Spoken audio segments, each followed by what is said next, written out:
Hello everyone, I hope everyone is doing well. Now in this particular video, we are going to understand SDGs. SDGs का full form होता है Sustainable Development Goals.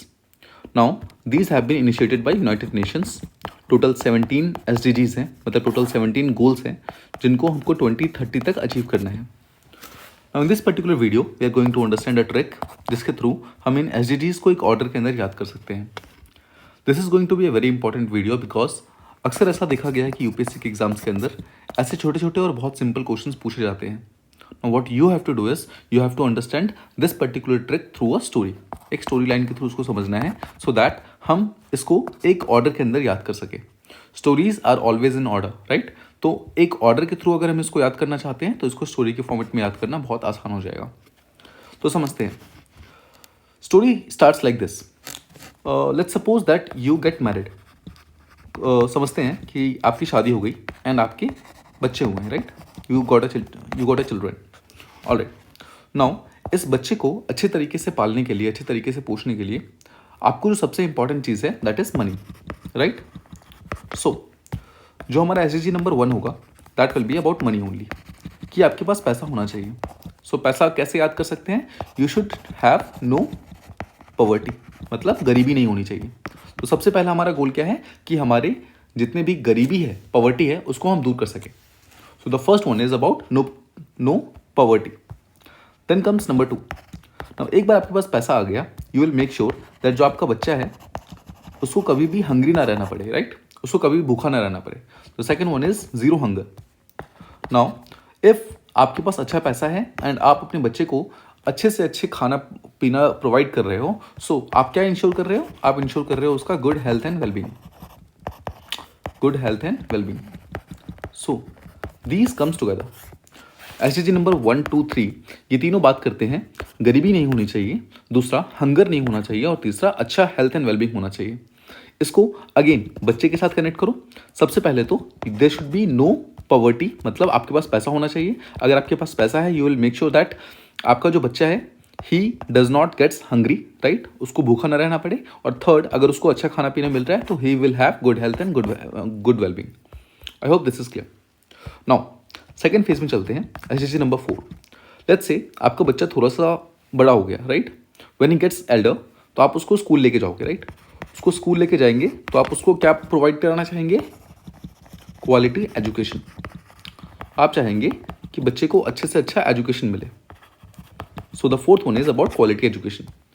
Now जब उसके school जाओगे admission कराने के लिए तो one day you will enter the classroom. आप क्लासरूम के अंदर जाएंगे and you will see that your child is sitting with a girl. Let's say कि आपका जो बॉय है, जो आपका बच्चा है, he is sitting with a girl. तो यू विल अंडरस्टैंड कि अभी का जो टाइम है that is about gender equality. ठीक है? तो सब एक दूसरे के साथ बैठ सकते हैं, सब एक दूसरे के लिए बराबर है. So it's about gender equality. So SDG 4 was about quality education because आपने अपने बच्चे को स्कूल में एडमिशन कराया. उसके बाद number 5 is about gender equality, मतलब कि आपने देखा कि जो आपका लड़का है वो किसी गर्ल के साथ बैठा हुआ है हु इज हिज फ्रेंड. सो यहाँ पर जेंडर इक्वालिटी को यहाँ पर हम फोकस में ला सकते हैं. नाउ हमने एजुकेशन की बात कर ली, क्वालिटी एजुकेशन की बात कर ली, जेंडर इक्वालिटी की बात कर ली. आप उसे क्लासरूम से बाहर आ गए. तब आप उसे क्लासरूम से बाहर आए तो यू सॉ कि उनके स्कूल कैंपस के अंदर सिर्फ एक ही टैप है, नल, राइट? जहाँ से लोग पानी पी सकते हैं. एंड आपने देखा कि जो पानी है वो बहुत ही गंदा है. तो वाटर इज़ वेरी डर्टी. सो आपने वहाँ पर जो भी स्कूल के एडमिनिस्ट्रेशन थे उनसे आपने बात की about clean water and sanitation. So you talked about what? Clean water and sanitation. तो नंबर 6 एसडीजी जो है वो बात करता है क्लीन वाटर और सैनिटेशन के बारे में. नाउ यू ऑल्सो नोटिस्ड कि जब उससे क्लासरूम में गए थे तो आपने देखा कि उनके क्लासरूम में जो फ़ैन है वो सिर्फ एक ही है. There is only one fan. तो यहाँ पर आप ला सकते हो इस चीज़ के बारे में कि along with the clean water you also talk to the school administration कि उनके क्लासरूम्स के अंदर और भी फैंस होने चाहिए, एसीज होने चाहिए, राइट? सो आप यहाँ पर लेकर आओगे clean and affordable energy, affordable energy के बारे में, राइट? ठीक है? So I hope this is clear. यहाँ पर सबसे पहले तो आप उसके स्कूल गए और उसको क्वालिटी एजुकेशन प्रोवाइड कराने के लिए. So first of all number 4 is quality education. The number 5 is gender equality because you saw that आपका जो लड़का है he is sitting with a friend who is a girl.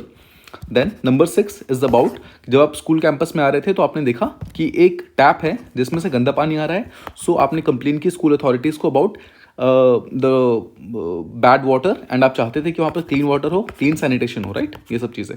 Then number 7 was about affordable and clean energy. तो I hope उसका school life आपको properly समझ आ गया. This was about school life. So again जो फर्स्ट 3 था that was about a basic upbringing. सबसे पहले आपने ये इंश्योर किया कि आपके पास पैसे हैं, तो जीरो पॉवर्टी.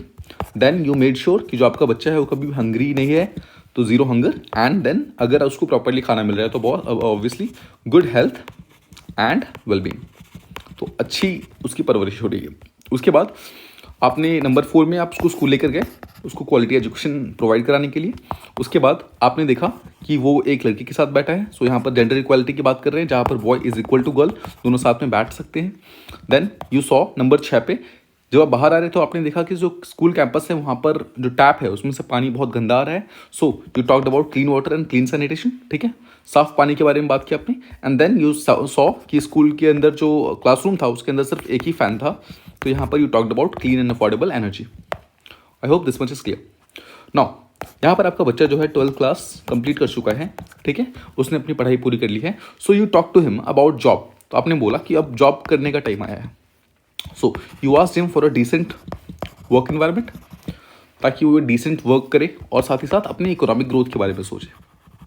सो जो आपका बच्चा है अब वो डिसेंट वर्क कर रहा है और अपनी इकोनॉमिक ग्रोथ को साथ ही साथ लेके चल रहा है. नाउ जब वो कर रहा था तो उसने क्या किया, एक इंडस्ट्री ज्वाइन की जहाँ पर उसने बहुत सारा इनोवेशन किया, और ऐसे इनोवेशन करते करते उसने बहुत सारे इंफ्रास्ट्रक्चर्स बनाए. ठीक है, so again revise it. Number 8 पे उसने एक वर्क पकड़ा. अपनी क्लासेस कंप्लीट होने के बाद, स्कूलिंग कंप्लीट होने के बाद उसने एक डिसेंट वर्क स्टार्ट किया जिसके थ्रू वो इकोनॉमिक ग्रोथ लेने की कोशिश कर रहा था. एंड उसके बाद उसके लिए डिसेंट वर्क के लिए उसने एक इंडस्ट्री को ज्वाइन किया जहाँ पर उसने बहुत सारे इनोवेशन किया और बहुत सारे इंफ्रास्ट्रक्चर को डेवलप किया. ऑलराइट, अब देखिए उसने इंडस्ट्री भी ज्वाइन कर ली है, सब कुछ कर लिया है. अब यहाँ पर क्या होगा, फिर से एक बार पैसा आना स्टार्ट हो जाएगा. तो your son will earn a lot of money. Money earn करने के कारण क्या होगा, जो इनइक्वालिटीज़ है आपकी सोसाइटी में वो कम होनी स्टार्ट हो जाएंगी. Once again you will start gaining respect, you will start gaining pride, right. तो आपकी जो जितनी भी इनइक्वालिटीज़ थी सोसाइटी के अंदर वो फिर से कम होनी स्टार्ट हो जाएंगी. So number 10 is about reduced inequalities. तो आपने देखा कि जो आपका बच्चा है वो बहुत ही टैलेंटेड है. सो उसने बहुत अच्छे तरीके से इंडस्ट्री के अंदर अपना नाम बनाया है. सो आपने क्या किया, आपने उस बच्चे को बोला कि जो भी तुम बाहर कर रहे हो try to do it on your own. मतलब जो तुम दूसरों के लिए काम कर रहे हो कोशिश करो खुद के लिए करने की. तो आपके बच्चे ने आपसे कुछ हेल्प मांगा, कुछ गाइडेंस मांगा एज टू क्या कर सकता है वो. सो आपने उसको बताया कि जो रियल एस्टेट का जो सेक्टर है उसके अंदर बहुत पैसा है, वहाँ पर बहुत अच्छा ग्रोथ अपॉर्चुनिटी भी है. सो वहाँ पर कुछ ट्राई करो. सो उसने क्या किया, उसने बेसिकली उसको इंडस्ट्रीज़ का ऑलरेडी, यहाँ पर देखो उसको ऑलरेडी एक्सपीरियंस है इंफ्रास्ट्रक्चर डेवलप करने का, राइट. सो वो क्या करेगा, यहाँ पर वो इंफ्रास्ट्रक्चर डेवलप करेगा. कैसे, वो सस्टेनेबल सिटीज़ बनाएगा. सस्टेनेबल सिटीज़ बनाएगा जिसके अंदर कम्युनिटीज़ आके रहना स्टार्ट करेंगी. ठीक है, I hope this is clear. So यहाँ पर पैसा कमाकर उसने इनइक्वालिटीज़ को रिड्यूस कर दिया आपके लिए. सोसाइटी के अंदर, समाज के लिए आपकी जो वैल्यू है वो यहाँ पर इंक्रीज़ हो गई है. तो आपने वहाँ पर उसको एंटरप्रेन्योरशिप का एक एडवाइस दिया. उसके लिए उसने आपसे हेल्प मांगी तो आपने उसको बोला कि रियल एस्टेट के अंदर बहुत अच्छा पोटेंशियल है, आप वहाँ पे ट्राई कर सकते हो. सो आपके बेटे ने क्या किया, सस्टेनेबल सिटीज़ बनाना स्टार्ट किया जहाँ पर कम्युनिटीज़ थ्राइव करना स्टार्ट करेंगे भी. ठीक है, लेकिन आप देखते हो कि जो आपका बेटा है बहुत ही भोला भाला इंसान है. वो जब भी सिटीज़ को फॉर्म करने जाता है, बहुत सारे जो इंफ्रास्ट्रक्चर फॉर्म करने जाता है, तो जो बाकी जो जितने भी कॉन्ट्रैक्टर्स हैं वो सब उससे गलत पैसा लेने की कोशिश करते हैं, मतलब ज़्यादा उससे पैसा लेने की कोशिश करते हैं. तो आप वहाँ पर उससे बात करते हो about responsible consumption and production. आप उससे बात करते हो कि जो भी आप कंजम्पशन और प्रोडक्शन कर रहे हो उसको रिस्पॉन्सिबल तरीके से करो, किसी और को अपना फ़ायदा ना उठाने दो, राइट. सो यहाँ पर आई होप दिस इज क्लियर. सबसे पहले तो वो सस्टेनेबल सिटीज़ को बनाने जाएगा, और यहाँ पर उसके बाद आपने ये नोटिस किया कि जो लोग उसका गलत फ़ायदा उठाने की कोशिश कर रहे हैं. सो आपने उसको एडवाइस किया कि जो भी आप कंजम्पशन और प्रोडक्शन कर रहे हो यहाँ पर उसको रिस्पॉन्सिबल तरीके से करो, उसको बहुत ही देख संभल के करो. तो वो क्या करेगा, यहाँ पर वो सही तरीके से काम करना स्टार्ट करेगा. ठीक है, अब वो यहाँ पर जब सही तरीके से करना स्टार्ट करेगा तो यहाँ पर बैड फॉर्चून के कारण यहाँ पर क्लाइमेट एक्शंस होने स्टार्ट हो जाएंगे. क्लाइमेट एक्शंस आप सिंपल रेनफॉल समझ लीजिए। मान लेते हैं कि बहुत सारा रेनफॉल हुआ, तो number 13 is what, climate actions. जब यहाँ पर वो बहुत सारे सस्टेनेबल सिटीज़ वगैरह बना रहा था और रिस्पॉन्सिबल तरीके से बना रहा था, तो यहाँ पर क्लाइमेट एक्शन स्टार्ट हो गए, जैसे कि रेनफॉल बहुत सारा होना स्टार्ट हो गया। अब रेनफॉल होने के कारण क्या हुआ, जितनी भी बिल्डिंग्स उसने बनाई थी, जितनी भी सिटीज़ वगैरह उसने बनाए थे, सबके सब डूब गए यहाँ पर। They got flooded with water, they got flooded with water मतलब पानी के अंदर डूब गए। तो यहाँ पर आ गया लाइफ बिलो वाटर, मतलब जितने भी लोग रह रहे थे वो क्या हुआ, डूबना स्टार्ट कर गए, बिकॉज उनके बिल्डिंग्स जो है वो पानी के नीचे आ गई। और धीरे धीरे क्या हुआ, ये पानी सूखना स्टार्ट हो गया। सूखना स्टार्ट हुआ, जब सूखना स्टार्ट हुआ तो फिर से एक बार लाइफ ऑन लैंड स्टार्ट हो गया, फिर से एक बार जमीन पे लैंड स्टार्ट हो गया, राइट, ऑन लैंड फिर से एक बार स्टार्ट हो गया ये जो लाइफ है। So I hope this is clear. यहाँ पर देखो, यहाँ पर उसने रियल एस्टेट में सेक्टर स्टार्ट किया, सस्टेनेबल सिटीज़ बनाने स्टार्ट किए। यहाँ पर आपने उसको एडवाइस किया कि रिस्पॉन्सिबल कंजम्पशन और प्रोडक्शन के लिए, बिकॉज आप देख रहे थे कि जो कॉन्ट्रैक्टर्स है उसका गलत फायदा उठाने की कोशिश कर रहे हैं, राइट। तो यहाँ पर उसने खुद से सही तरीके से सिटीज़ को फॉर्म करना स्टार्ट किया, लेकिन वहाँ उसी टाइम में क्लाइमेट एक्शन यानी कि रेनफॉल बहुत सारा स्टार्ट हो गया। रेनफॉल होने के कारण जितनी भी सिटीज़ बिल्डिंग्स उसने बनाई थी सबके सब पानी के नीचे आ गई। तो वहाँ पर लाइफ बिलो वाटर स्टार्ट हो गया, यानी कि बहुत सारे लोग जो हैं उनको पानी के नीचे और डूबना स्टार्ट हो गए। धीरे धीरे जो पानी था वो सूख गया, और सूखने के कारण फिर से एक बार वो लोग ऑन लैंड आ गए, मतलब फिर से एक बार लाइफ ऑन लैंड स्टार्ट हो गई, ठीक है। अब एक बार जब फिर से लाइफ ऑन लैंड स्टार्ट हो जाती है, तो यहाँ पर जितने भी लोग थे जो कि पहले डूब रहे थे, फिर से एक बार ठीक होने के कारण वो यहाँ पर फिर से एक बार पीस में आ गए, राइट। उनको लगा कि फिर से भगवान ने एक बार उनके साथ जस्टिस किया है, एंड उन्होंने डिसाइड किया कि इस बार हम और ज़्यादा स्ट्रॉन्गर इंस्टीट्यूशंस फॉर्म करेंगे, स्ट्रॉन्गर इंस्टीट्यूशन फॉर्म करेंगे, सो दैट अगर ऐसा कोई क्लाइमेट एक्शन हो भी तो हम उससे बच सके। इसलिए उन सब ने डिसाइड किया कि हमारे लिए कुछ गोल्स होने चाहिए, और गोल्स को कैसे कंप्लीट करना है, पार्टनरशिप्स के साथ, मतलब कि सबको साथ में मिलकर स्टार्ट करना है। So this was the 17 SDGs। एक बार फिर से देखते हैं, ठीक है। मैं आपको एक बार फिर से शॉर्ट में स्टोरी सुनाता हूँ, उस स्टोरी से आपको ये एग्जैक्टली याद हो जाएगा कि किस तरीके से हमने इसको रिवाइज किया था। सबसे पहले लेट्स से कि आपकी शादी हो गई and you got a children, let's say that is a boy, ठीक है। यहाँ पर हमें जेंडर इक्वालिटी वाले में ये पार्ट काम आएगा। तो सबसे पहले देखते हैं SDG 1, आपको ये इंश्योर करना है कि आपके पास पैसा हो। पैसा रहेगा इसका मतलब है कि आपके पास जीरो पॉवर्टी है, मतलब आप गरीब नहीं हो। गरीब नहीं हो तो आप अपने बच्चे को प्रॉपरली खाना खिला सकते हो, तो आपका बच्चा कभी भूखा नहीं रहेगा, राइट, भूखा नहीं रहेगा।